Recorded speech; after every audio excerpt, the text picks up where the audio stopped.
E aí, pessoal, dando continuidade aqui então à nossa aula de Egito Antigo, eu tive que dividir essa aula em duas para ela não ficar muito enorme. Vamos falar então do Império Médio, tá? O Império Médio já é o período onde a gente tem ali algumas mudanças naquela política anterior, tá, do Primeiro Império, tá? O Império Médio ele vai surgir aproximadamente ali em 2160 a.C. E ele vai até 1730 a.C., tá? E como que se deu esse período aí do Império Médio? Bom, primeiro, conforme crescia, né, aquele império que a gente viu no processo anterior, foi necessário que os faraós estabelecessem governadores para governar cada um dos nomos, tá?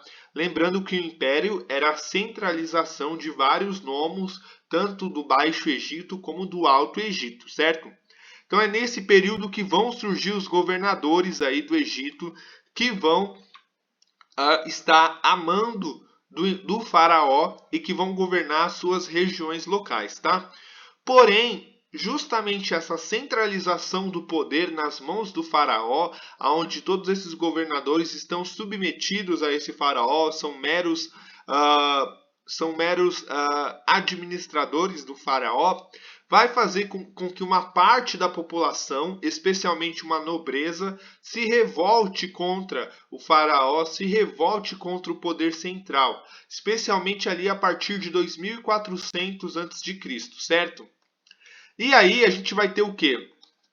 Um processo conturbado de enormes e enormes e enormes revoltas, tá, contra esse poder central, certo? E aí a gente vai ter o quê? O destaque de uma cidade. A gente vai ter a nobreza de uma cidade se reunindo para poder conter a nobreza de outras cidades, basicamente, tá? E essa cidade que vai conseguir conter todas essas revoltas aí vai ser a cidade de Tebas. E a partir do ano de 2160, essa cidade, a cidade de Tebas, passa a ser a capital do Império Egípcio, justamente porque ela consegue o poder militar necessário para conter todas as revoltas contra o poder central. Então a gente tem um pequeno período de instabilidade política, né, de uma tentativa de acabar com aquele império, mas que é fortemente reprimida por essa cidade de Tebas, que consegue manter a unidade do império e consegue manter a centralidade do império. Logo depois, né, conter essas revoltas, a gente vai ter um período de relativa paz no Egito, tá? Que é justamente esse período aí que a gente está vendo, de 2160 até 1750, mais ou menos. E aí a gente vai ter uma prosperidade muito grande no Império Egípcio, a gente vai ter um aumento da economia do Egito, tá?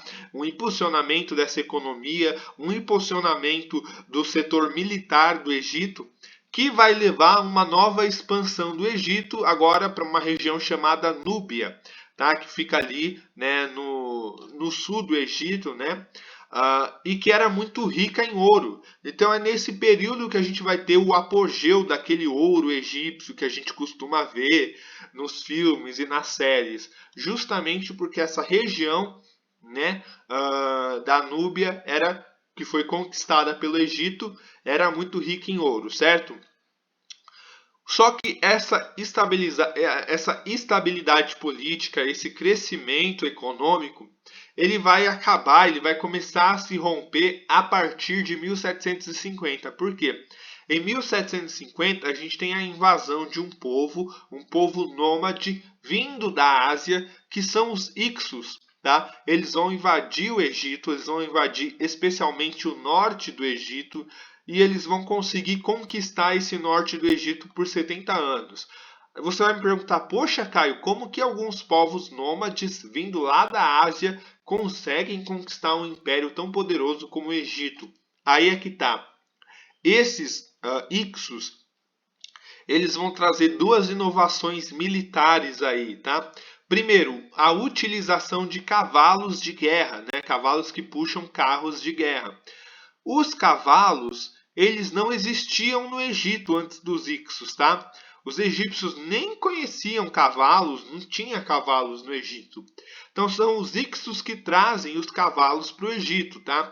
E aí os militares do Egito não tinham como lidar com o uso de animais que eles não conheciam.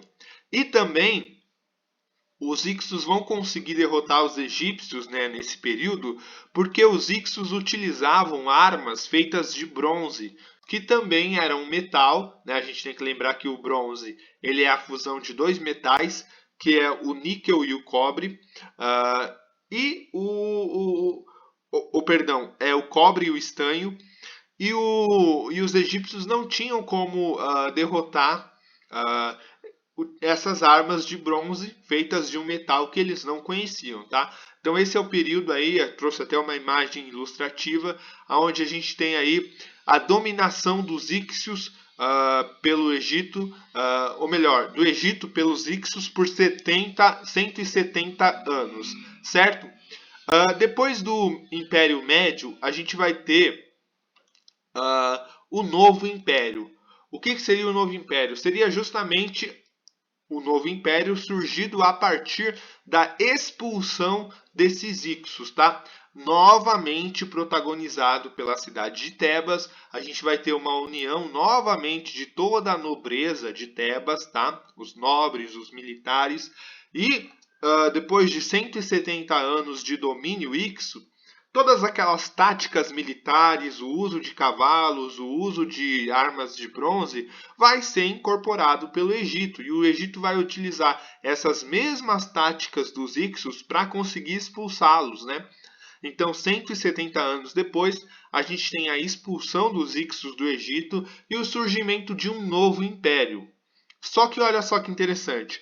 Esse novo império vai ser muito mais poderoso do que os outros impérios anteriores. Por quê? Porque a gente tem novas táticas militares, a gente tem a incorporação dos cavalos, a gente tem também um crescimento econômico muito grande, a gente tem o uso do bronze, e por conta disso, esse novo império egípcio, ele vai se estender para uma região muito maior, e ele vai conquistar cidades como Jerusalém, Damasco, Assur, a Babilônia vai ser conquistada temporariamente.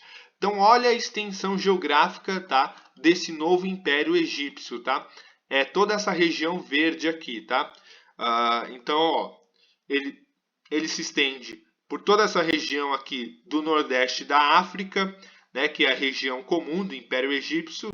Ele vai se estender pela Palestina, chegando a Canaã, dominando cidades como Damasco, a Síria, né, Ciro, Tiro, Sidom, a faixa de Gaza. Então, essa vai ser o apogeu máximo aqui do Império Egípcio, tá? É nesse período desse apogeu máximo do Império Egípcio que a gente tem as narrativas bíblicas, né? Do faraó Ramsés e toda aquela questão envolvendo os hebreus, etc e tal. Toda essa questão se dá nesse apogeu do Império Egípcio, que se torna um império poderosíssimo nesse período, tá? Esse é o período aí do Novo Império, que se dá ali entre 1500 e 1080 a.C. Mas nem tudo que é bom dura sempre, né? E a gente vai ter aí um período de decadência do Império Egípcio, tá? Que vai se dar a partir do ano de 1085. E por que se deu essa decadência? Ora, para sustentar um Estado tão forte, para sustentar essa estrutura estatal que domina tantas regiões, era necessário a cobrança de altos impostos, tá? Especialmente dos camponeses, especialmente da classe dos servos, aquela classe que a gente viu lá na aula de Mesopotâmia, tá? E isso levou a enormes revoltas camponesas. Essas revoltas, por sua vez, vai enfraquecer esse império. E ao enfraquecer esse império, vai permitir que esse império egípcio seja conquistado por outros povos. E aí, depois dessa fragilização, a gente vai ter uma sucessiva conquista do Egito por vários impérios, o que vai, ao longo dos séculos, diminuindo aquela cultura egípcia, vai, ao longo dos séculos, acabando com o Império Egípcio, certo? Bom, primeiro a gente tem lá no ano de 670 o domínio do Império Assírio, né, sobre o Egito. Tá? Então o Império Assírio vai dominar o Egito. Depois a gente tem o Império Persa, lá, né, do Xerxes, Artaxerxes, etc. Depois, o Império Macedônico de Alexandre o Grande. Esse período é fundamental porque a gente vai ter a fusão da cultura grega com a cultura egípcia, que vai formar uma nova cultura chamada helenística. Tá? A gente tem, a partir do ano 36, o domínio do Império Romano sobre o Egito. E por fim, a partir do ano de 690 depois de Cristo, a gente vai ter o Império Árabe, o Império Muçulmano, que vai dominar o Egito, e até hoje o Egito é um país muçulmano, é um país árabe, tá? Então toda aquela cultura egípcia, da religião antiga do Egito, tudo isso vai acabando conforme o Egito vai passando por uma sucessão de domínios diferentes, tá? Mas ela finaliza mesmo ali com o Império Árabe, que aí a gente tem o islamismo entrando com muita força na região do Egito e o fim daquelas religiões politeístas, né, de adoração a Osíris, Ísis, etc. E o fim dessa cultura egípcia antiga, cultura egípcia mais clássica, certo? Bom, finalizamos aqui então a nossa aula de Egito Antigo. Espero que vocês tenham gostado e entendido. A próxima aula vai ser sobre Hebreus. Até a próxima. Abraços.